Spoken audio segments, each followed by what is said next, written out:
하나님 말씀 사도행전 2장 37절로 47절까지의 말씀인데, 지난주에 우리 43절부터 교독하겠습니다. 43절부터 사람마다 두려워하는데 사도들로 말미암아 기사와 표적이 많이 나타나니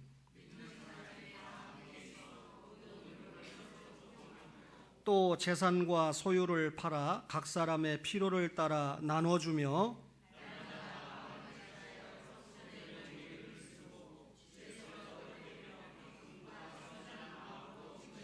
함께 하나님을 찬미하며 또 온 백성에게 칭송을 받으니 주께서 구원받는 사람을 날마다 더하게 하시니라.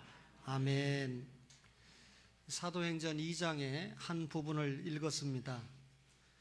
신약성경 27권 가운데 유일하게 학자들이 역사서다 이렇게 분류하는 책이라고 말씀을 드렸는데, 예수님께서 이 땅에 오셔서 십자가를 지시고 부활하셨습니다. 그리고 원래 계셨던 하늘나라로 승천을 하셨지요. 예수님이 승천하신 후에 성령님이 이 땅에 강림을 하셨는데, 이 성령님이 오시자 예수님의 제자들이 그 성령 충만을 덧입게 되었습니다. 예수님께서 말씀하신 대로 성령 충만을 덧입은 제자들이 열심히 예수님의 복음을 전하니까 교회가 세워지고 또 교회가 확장되는 역사가 이루어졌습니다. 이런 교회의 설립과 확장되는 역사를 기록한 책이 사도행전이라는 책인데, 이 사도행전의 역사는 교회와 연관이 있다 이렇게 말씀을 드렸습니다. 그렇다면 하나님께서 역사 속에서 섭리하시는 것에 교회의 설립과 교회의 확장과 관계가 있다 그 말이죠. 이 세상에서 처음 역사에 등장한 교회는 예루살렘에 있는 예루살렘 교회입니다. 그런데 그 예루살렘 교회가 하나된 교회의 모습을 보여주었다는 겁니다. 예루살렘 교회가 하나된 교회의 모습을 보여준 것이 오늘 지상의 모든 교회들에게 본이 된다 그 말이죠. 지난 시간에 우리가 예수 믿는 신자들이 예수 믿고 구원받음으로 하나가 되었다 그렇게 말씀을 드렸고, 또 하나님의 말씀을 열심히 가르쳐서 교인이 아니고 그냥 교회만 왔다 갔다 하는 사람이 아니고 실제로 예수님을 믿고 예수님의 일을 감당하는 신자, 제자가 되어서 하나가 되었다 그렇게 말씀드리고, 또 예수를 믿는 이런 구원받은 믿음과 제자가 된 그런 신앙으로 예수 그리스도 안에서 교제하는 하나가 되는 교회였다라고 하는 말씀을 드렸습니다. 예루살렘 교회에는 기도하는 사람들이 많았는데 120명이나 되는 사람들이 기도함으로 예루살렘 교회가 출발을 했습니다. 말하자면 교회의 출발에 기도의 열기가 뜨거웠다 그 말이죠. 베드로의 전도를 받고 3,000명이 예수를 믿었다 그랬는데, 이분들이 사도행전 2장 42절에 보니까 기도하기를 힘썼다. 3,000명이 되는 성도들이 열심히 기도했다. 여러분 지금 교회에 와서 앉아 계시지만 교회에는 중요한 세 가지 표적이 있습니다. 그러니까 이 세 가지가 미달되면 교회로서는 부족한 면을 보이는 것인데, 물론 예수님을 영접하고 하나님의 자녀가 된 사람들이 있는 곳이 교회입니다. 그런데 이 교회가 예수를 믿지 않는 사람, 다른 사람들이 볼 때도 저 사람들은 교회 갔네, 예수 믿는 사람이네 할 때 구별된 세 가지 표식이 있는데, 그 중에 하나가 말씀을 사모한다는 것입니다. 신구약 66권의 말씀은 여러분과 저에게 생명의 양식이 되죠. 왜냐하면 예수 믿고 구원, 천국, 영생을 소개하는 책이니까 생명의 양식이죠. 뿐만 아니라 하나님의 말씀에 순종하면 복을 준다. 내 부모를 공경하면 땅에서 잘 되고 장수한다. 말씀에 순종하면 그런 복을 받는다. 축복의 원리가 담겨 있잖아요. 따라서 여러분과 저가 생명의 양식이자 축복의 양식인 이 말씀을 사모한다. 그러니까 교회 가는 성도들은 말씀을 사모하는 것이 하나의 중요한 신자의 표시가 되고, 두 번째 표시가 기도한다는 것입니다. 기도는 주님과 교제하는 것인데, 구약 성경의 사무엘 선지자가 뭐라고 말했습니까? 기도하는 것을 쉬는 것은 죄다. 신약의 사도 바울이 쉬지 말고 기도하라, 그렇게 말씀했습니다. 기도를 하지 않는 것은 자신을 의지하기 때문에 기도하지 않는다는 거예요.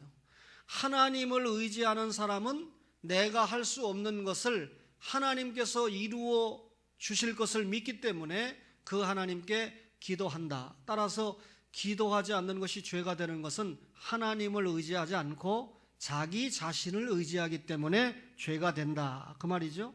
예수 믿는 신자는 기도하는 것이 하나의 표징이 된다는 겁니다.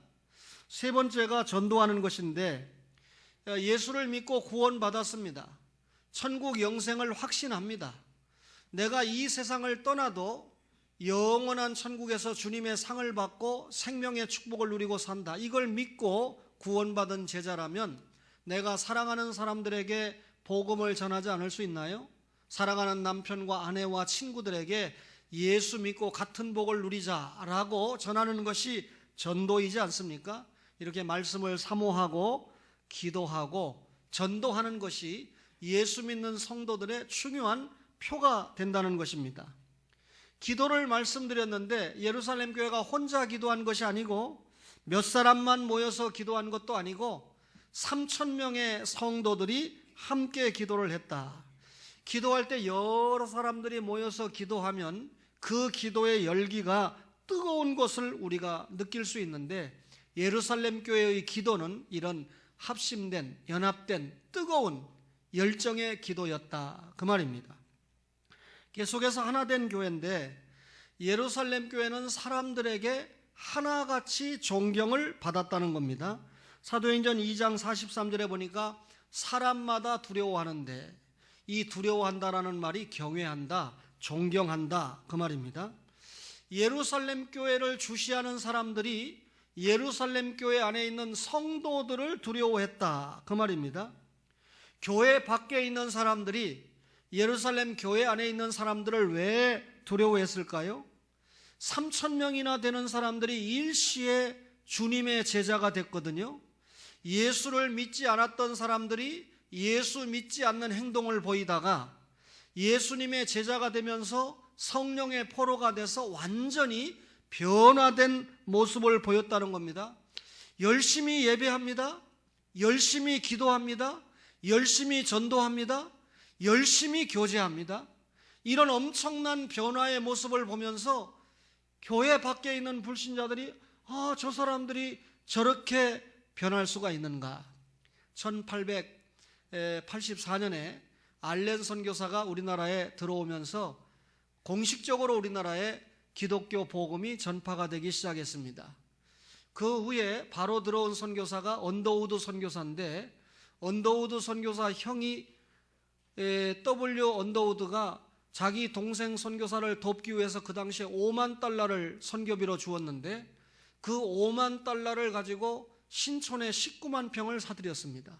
그것이 오늘날 연세대학교가 됐지요. 스탠퍼드 석유회사의 부사장이었던 세브란스가 한국의 이 영혼들의 치유를 위해서 선교사들의 보고를 받고 기금을 10,000불, 5,000불, 30,000불 이렇게 단계적으로 보내주어서 오늘날 세브란스 병원이 세워졌습니다. 그래서 1915년에 연희전문학교와 세브란스가 합쳐지면서 연세대학교가 됐지요. 이렇게 선교사들이 열정적으로 사역을 하면서 축복받은 선교사들의 가족들이 조선에 도움을 주면서 학교가 세워지고 병원이 세워졌습니다. 선교사들의 이런 희생적인 사역 속에 예수님을 영접하게 된 초창기의 한국교회 성도들이 얼마나 변화가 있었던지요. 그 당시에 여러분 겨울에 농사가 주업이니까 노름, 술, 축첩 이런 안 좋은 행위들이 많이 있지 않았습니까? 예수 믿으니까 일부일초로 바뀝니다. 예수 믿으니까 술을 끊습니다. 예수 믿으니까 노름을 하지 않습니다. 예수 믿으니까 집안에 있는 머슴도 노예도 친구로 형제로 받아들이게 됩니다. 엄청난 변화의 물결이 생기게 되면서 예수 믿는 신자들이 자신들이 가지고 있는 예수 믿는 믿음을 생활로 보였지요. 이게 예수 안 믿는 사람들이 볼 때 놀라운 변화였습니다. 여러분, 이런 변화를 보고 예수 믿지 않는 사람들이 예수 믿는 사람들을 두려워했다, 존경했다, 인정했다, 그 말입니다. 여러분, 짧은 역사였지만 1919년에 3.1운동의 이 독립선언서를 발표할 때 33인의 지도자 가운데 16명이 기독교 신자였다라는 것은 여러분들이 너무나 잘 알지 않아요? 고려와 조선을 통해서 오랜 역사를 가지고 있던 불교는 만해 한용운을 위시한 지도자 2명만 가담하게 되면서 만해 한용운이 너무나 답답해서, 그분은 애국자였기 때문에 조선놈의 불교는 똥이다 하고 내려가지 않았습니까? 천도교가 15명, 기독교가 16명. 그런데 어떻게 역사를 가지고 있는 불교가 나라를 되찾자고 하는 독립선언서에 우리는 대승불교인데 어떻게 2명밖에 가담을 하지 않느냐라고 하는 안타까움을 표했습니다. 이는 짧은 역사 속에 기독교가 그만큼 나라를 사랑하고 민족을 사랑했다는 것을 보여주게 되었습니다. 일제 탄압에 항거한 것이 신사참배, 나 외에 다른 신을 위하지 말라라고 하는 신앙에 근거했지만 결국 이것이 신앙도 지키고 나라와 민족도 사랑하는 결과로 나타나는 변화를 보여주게 되니까 초창기에 교회는 사람들에게, 세상 사람들에게 존경과 인정과 두려움의 대상이 됐는데 오늘 설교하고 있는 이 시대에 교회가 존경받지 못한 요소들로 가득 차 있습니다. 불신 사회에 있는 이웃들이 교회 다니는 사람들을 손가락질하고 오히려 침을 뱉고 있는 이런 시대를 살아가고 있습니다. 조금 전에 제가 설명을 드렸지만 이 세상을 향해서 변화의 모습을 보여주지 못하고 있는 저와 여러분이 교회가 반성해야 됩니다. 오늘 여러분과 저가 말씀을 사모하고 기도하고 전도하는 본연의 사명에 충실하면서 주님이 원하시는 삶의 모습을 보여주면 세상 사람들로부터 다시 한번 한국의 교회가 존중을 받고 인정받는 은혜가 있을 줄로 믿습니다. 그렇게 하나가 되어야 됩니다. 세상 사람들로부터 존경받는 교회로 하나가 되어야 됩니다. 두 번째는 예루살렘 교회는 능력이 있었다 그랬는데 사도행전 2장 43절에 보니까 사도들로 말미암아 기사와 표적이 많이 나타났다. 기사와 표적, 사실상 같은 말인데 이 기사라고 하는 말 테라스, 또 표적이라고 하는 말 세메이온, 하나님의 초자연적인 역사로 일어나는 기적을 두고 하는 말입니다. 한마디로 기적인데 날 때부터 걷지 못했던 안전뱅이가 예수 그리스도를 믿는 믿음으로 말미암아 사도들이 너 일어나 걸어라 하니까 걷게 되었다. 기적이지 않습니까? 하나님의 일에 충실하지 못하고 성령을 속였던 아나니아와 삽비라가 베드로가 책망을 하니까 뭐 때리지도 않았는데 생명의 호흡이 끊어졌다. 역시 기적이지 않습니까? 사도들 앞에 나왔던 병자들이 벌떡벌떡 일어났습니다. 그리고 이 귀신에게 사로잡혔던 사람들이 낫는 기적이 일어났습니다. 저는 오늘날 하도 스트레스가 많아가지고 우울증 혹은 조울증 환자가 많다는 거예요. 예수 믿는 신자에게는 좀 적은 병인데 진짜로 예수 믿으면 이런 병에서 자유할 수 있죠. 이 귀신이 떠나갔다는 역사, 오늘날 말씀드리면 예수 잘 믿고 성령님이 역사하시면 예수 믿는 신자에게는 원칙적으로 조울증이나 우울증이 찾아와서는 안 되고 이런 것들이 찾아온다고 해도 우리의 믿음으로 성령님의 역사로 얼마든지 물리칠 수 있다, 그 말이죠. 이 사도들이 복음을 전하다가 감옥에 갇혀 있었는데 주님의 사자가 옥문을 열고 석방을 시키는 역사가 일어났다. 역시 기적이지 않습니까? 성도들이 모여서 예배하는데 성령 충만의 역사가 저들에게 임했다. 역시 기적의 역사 아니겠습니까? 무엇보다도 사도들이 복음을 전할 때 3,000명이 일시에 예수를 믿고 세례를 받고 예루살렘 교회가 설립이 되었다. 기적이지요. 놀라운 기적이 아닐 수 없습니다. 여러분, 하나님의 말씀 속에서 기적을 얘기할 때는 별로 실감을 하지 못합니다. 1888년 8월 5일에 독일의 이 카롤 벤츠라고 하는 사람이 처음 자동차를 만들어 가지고 국가로부터 허락을 얻었는데 그 차가 파텐트 모토바겐입니다. 그런데 남편이 허가를 받았는데 그 부인이 남편에게 허락도 받지 않고 이 차를 끌고 주행을 나갔습니다. 시속 16km로 106km를 달렸는데 중간중간에 기름도 넣어야 되죠. 보충해야 되죠. 약간 또 이렇게 해야 되니까 12시간이 걸려서 첫 주행을 성공을 했는데 이것이 이 땅에 자동차가 나타난 첫 주행입니다.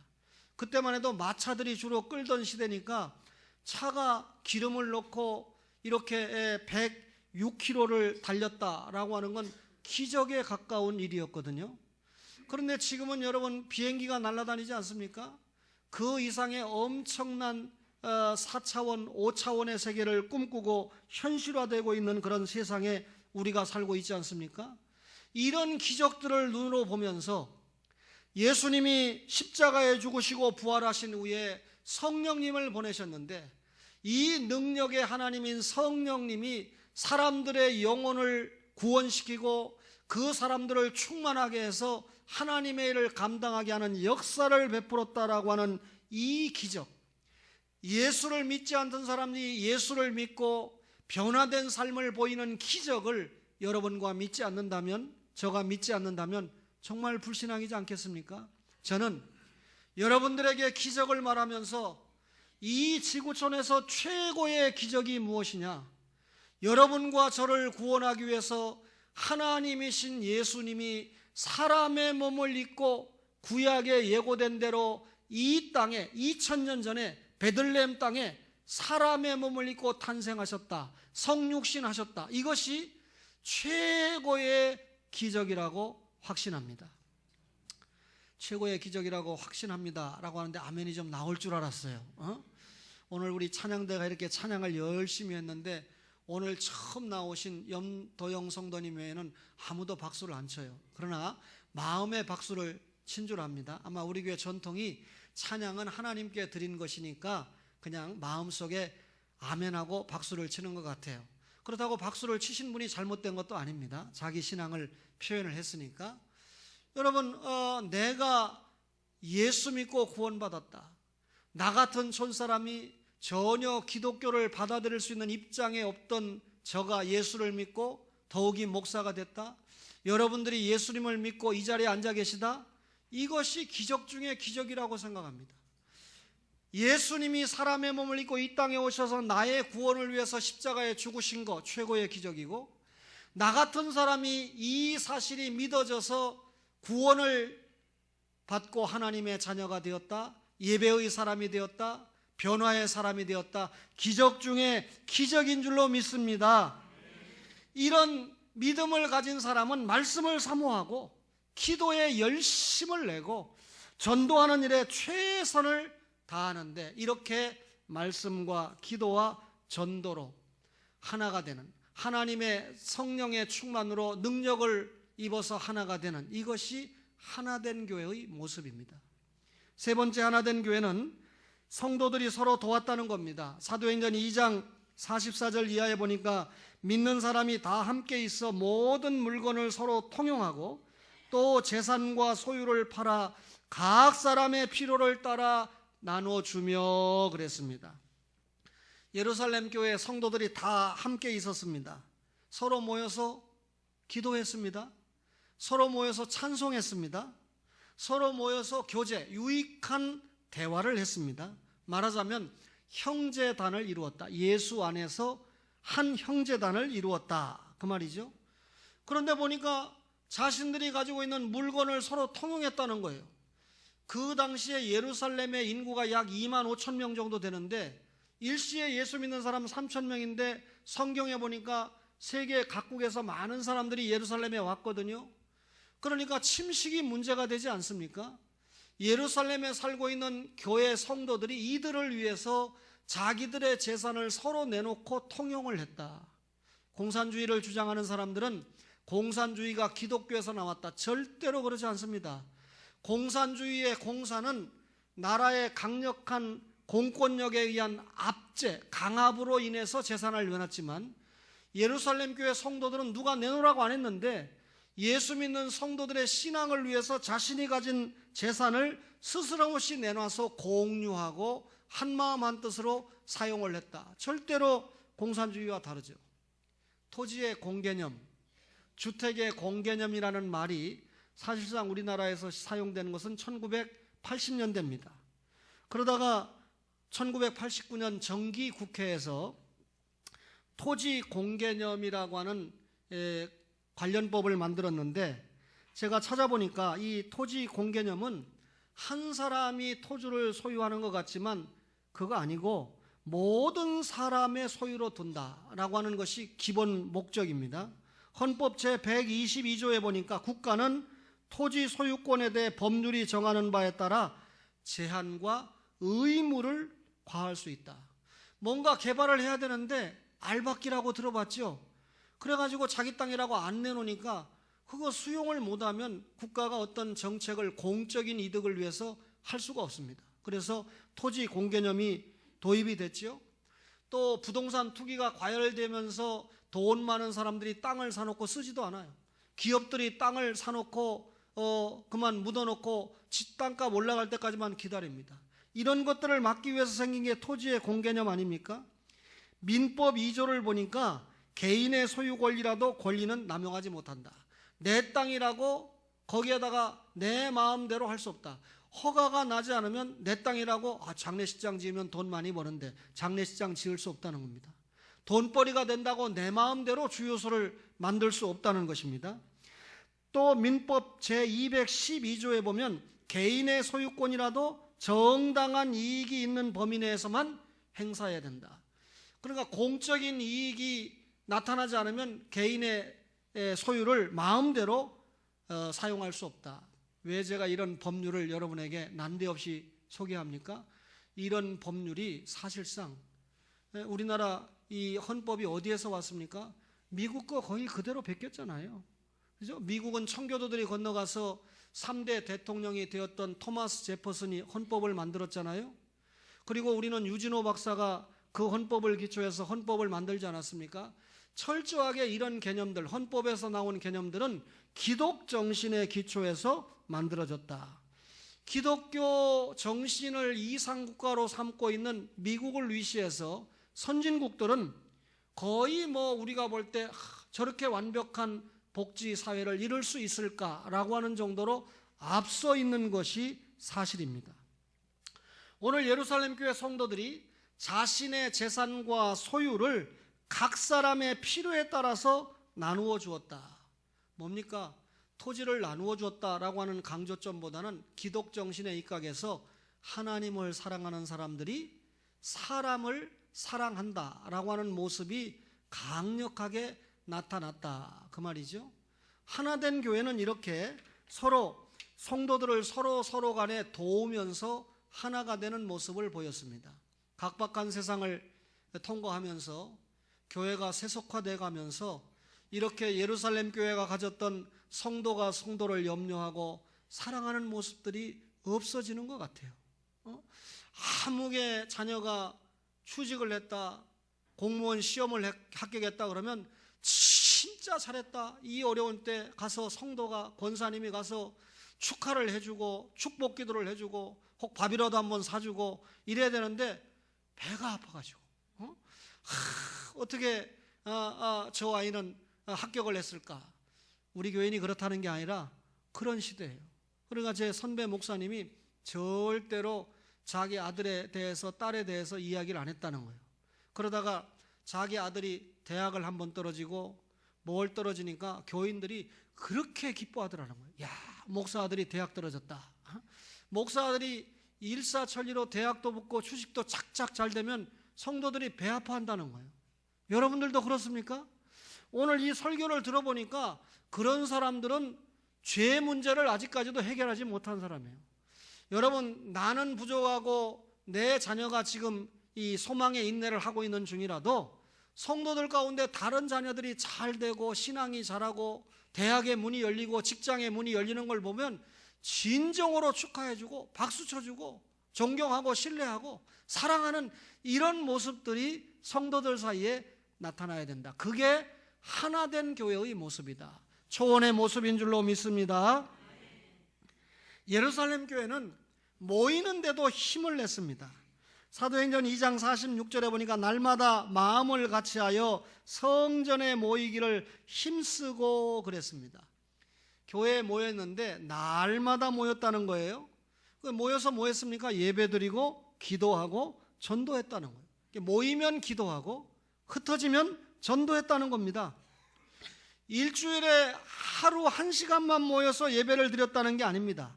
날마다 모였다는 거예요. 여러분, 날마다 교회에 모여서 예배드리고 말씀을 듣고 전하고 가르치고 교제하는 교회가 하나가 되는 것은 당연하지 않겠습니까?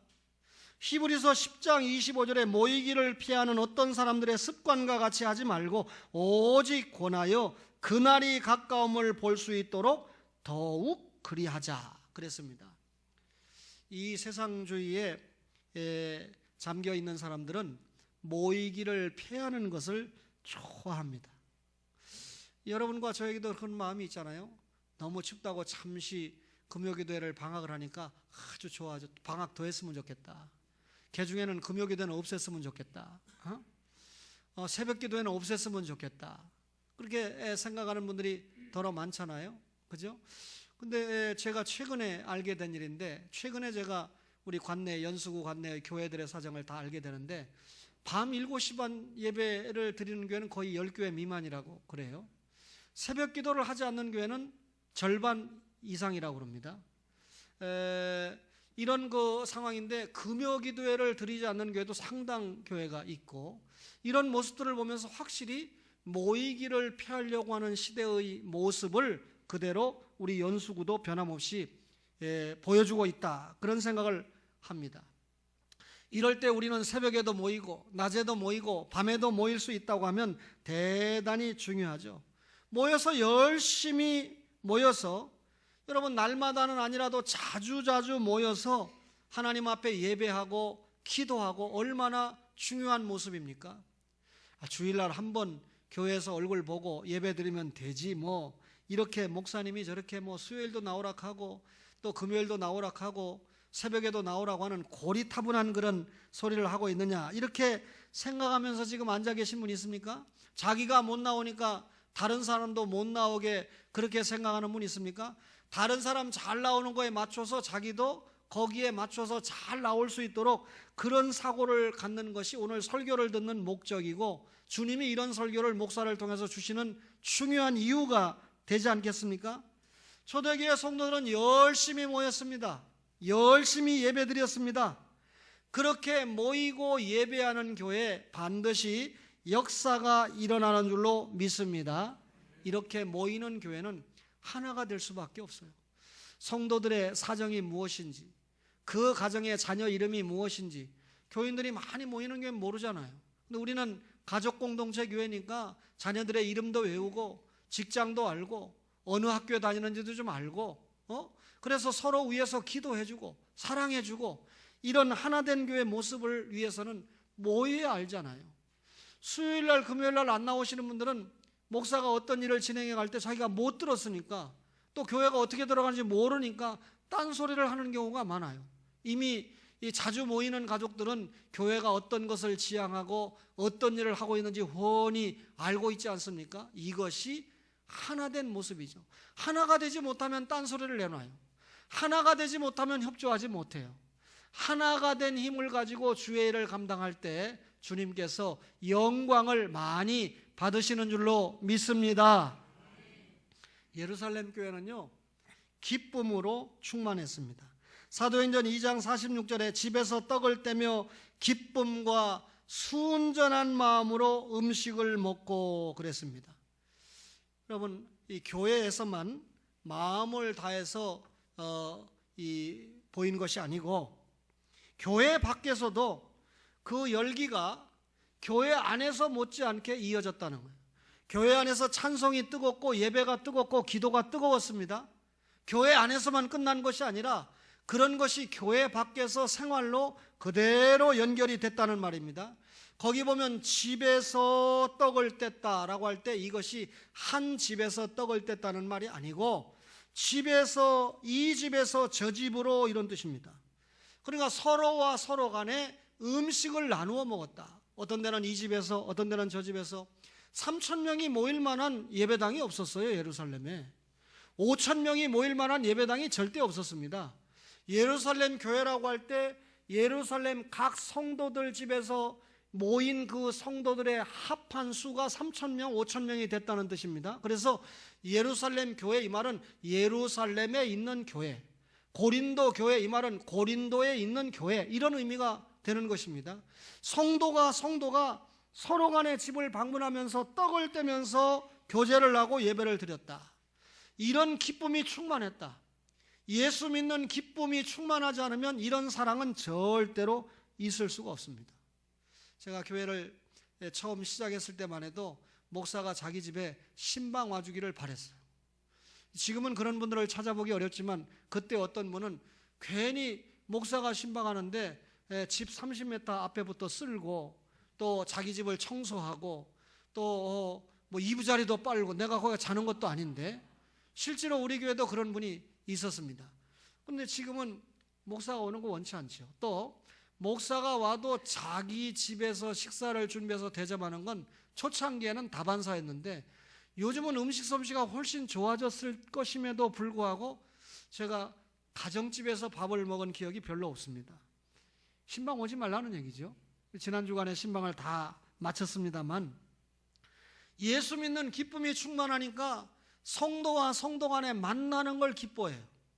자주 만나지 못하면 오히려 궁금해합니다. 그럼 이분들이 만나서 뭐 했을까?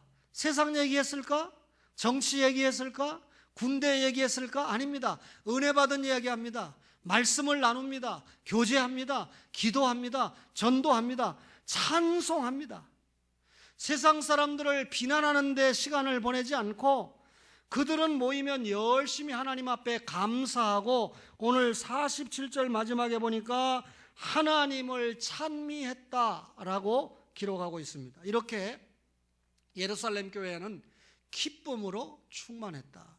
제가 이 기쁨 설교를 하는데 우리 초원의 가족들이 왜 이렇게 얼굴이 심각한지 몰라요. 이 말씀을 들으면서 어딘지 모르게 생명의 말씀이 영혼의 양식으로 들어가면서 참 기쁘고 행복하고 그렇죠? 예루살렘 교회는 날마다 부흥했다 그랬습니다. 사도행전 2장 47절에 보니까 또 온 백성에게 칭송을 받으니 주께서 구원받는 사람을 날마다 더하게 하시니라. 예루살렘 교회가 부흥하는 데는 기본적인 준비가 있었습니다. 그것 중에 하나가 사람들에게 칭찬을 받는 것이었습니다. 불신사회가 교회를 칭찬하지 않고 교회를 나무라는데 기독교 신자들을 나무라는데 교회가 부흥하겠습니까? 그들이 예수 믿으면 구원, 영생, 천국이라는 전도를 받아들이겠습니까? 그러나 교회가 칭찬을 받으면 예수 믿는 여러분과 저가 세상 사람들로부터 인정을 받으면 우리가 복음을 제시할 때 교회에 가자고 할 때 교회에 나올 수 있는 가능성이 높아진다 그 말이죠. 따라서 바른 교회, 정직한 교회, 하나님이 인정하시는 교회, 사회를 향한 봉사에도 영적으로 앞서가는 그런 하나된 교회를 이루어 간다면 온 교회가 백성들에게 칭송을 받고 교회는 내적으로 부흥하겠죠. 하나님의 말씀을 통해서 우리의 믿음이 견고해지고 생활이 변화되는 것이 내적인 부흥이지 않겠습니까? 뿐만 아니라 교회는 외적으로도 부흥하겠죠. 예수 믿는 신자의 수가 점점 늘어나는 그런 축복이 일어나지 않겠습니까? 따라서 오늘 이 예루살렘 교회가 날마다 부흥하는 것으로 하나가 됐다 그랬습니다. 우리 교회가 이 예배당을 분양받을 때 이미 여러분에게 말씀드린 대로 정말 교회 나오시지 않는 분이었지만 우리가 이 예배당을 분양받는데 어떤 장로님, 어떤 권사님 못지않게 중요한 기여를 한 분이 계셨는데, 그러니까 뭐 저는 사랑을 입었으니까 위에서 기도하고 또 언젠가는 그 어른이 우리 교회 아니면 또 가까운 교회 나가서 신앙생활 할 수 있도록 그런 마음을 가지고 있지 않았겠습니까? 근데 기적적으로 오늘 이 자리에 함께 예배를 드리게 돼서 제가 지금 얼마나 행복한지 말로 못합니다. 먼저 주님의 품에 안 계신 저희 어머니가 신목사가 또 안 됐으니까 이거는 그대로 믿으면 안 됩니다. 교리적으로 해석을 잘해야 돼요. 천국에서 아우야 내 대신 이 누나 대신 네가 가서 좀 조카 교회 가서 기도 좀 해주라 해서 저희 외숙과 외숙모님이 오신 것 같아요. 그리고 또 이어서 저희 이모부가 오신 것 같아요. 여러분 저희 교회는 목사의 가족이 거의 없잖아요. 사실상 처음이나 마찬가지인데 목사의 가족을 떠나서 그리스도의 한 가족이 돼서 하나된 교회를 이룰 줄로 믿습니다. 여러분들이 이 정도 설교를 들었으니까 눈치가 있으면 야 우리가 헌금을 내서 열심히 예배당을 이루고, 사실 우리가 헌금을 예배당에만 출력했으면 벌써 건물 졌겠죠. 선교하는 데다가 거의 다 내고 구제하는 데다가 거의 다 쓰니까 그냥 예배당을 확장하는 데 제가 욕심이 없지요. 그렇지만 그 당시에 큰 기여를 해주셨으니까 얼마나 고마운 분입니까? 제가 토요일에 어느 정치인의 사무실에서 종종 설교를 했는데 서울에서 대형 커뮤니케이션을 중구 신당동에 사시는 분인데 중구에 사무실을 가지고 또 인천의 간석동인가요? 거기에도 사무실을 가지면서 사업을 잘 하시는 그런 성도님이 계신데 그 예배에 참석을 하셨어요. 그런데 그날 제 설교를 듣고 참 은혜 받았습니다 하는데 사람들이 빈말로도 그냥 예의상 은혜 받았다고 하는 경우가 많거든요. 그러니까 목사가 별로 감동을 잘 못 받는 경우가 많은데 어제 그분을 또 만났는데 93세가 된 어른을 이분이 자원해서 집에다 모셔드리는데 저는 차를 타고 가지 않았거든요. 그러다 보니까 그 어른을 모시는데 이 집사님이 저에게 이 어른 집이 어딘지 아세요? 그런데 저하고 방향이 같잖아요. 그분은 사만 아파트고 저는 현대 아파트니까. 그래서 그 집사님 차를 탔어요. 이 성도님이 그 어른을 모셔드리면서 저하고 사진도 하나 찍고 명함도 나누면서 예배 시간에 한번 만났는데 목사님 그때 은혜 많이 받았습니다. 그래서 제가 어떻게 집사님도 아니고 장로님도 아닌데 토요일 날 그렇게 그 예배에 참석을 하시느냐, 또 서울에 사시는데 어떻게 이렇게 인천까지 열심히 오시느냐, 그러니까 그분이 저에게 하는 말이 목사님 마음이 문제지 거리는 아무것도 아닙니다. 근데 제가 행복했어요. 그 어느 분은 참 행복하겠다. 마음이 문제지 거리가 문제가 안 된다. 그런데 그 거리가 문제가 안 되는지 오늘 그 마음이 우리 교회에 오셔서 예배를 드리는데 제가 깜짝 놀랐습니다. 어제 명함 받아서 제가 저장을 해놨는데 염도영 집사님인지 성도님인지 세례는 받으셨는지 아직 구체적으로 몰라요 제가. 근데 오늘 함께 그 부인과 함께 예배를 드리셨어요. 사랑하는 가족들이 오늘 이 설교를 들으면서 예수 그리스도 안에서 믿음으로 하나 되고 거룩한 생활을 지향하는 데 하나가 되고, 하나님이 자신을 이 땅에 보냈을 때는 각인에게 목적이 있지 않습니까?